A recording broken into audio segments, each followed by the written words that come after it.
C. Joseph Vijay எனும் நான்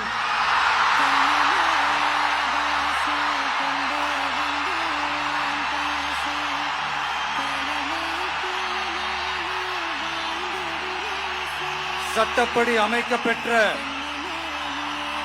இந்திய அரசியல் அமைப்பின்பால் உண்மையான நம்பிக்கையும் மாறா பற்றும் கொண்டிருப்பேன் என்றும்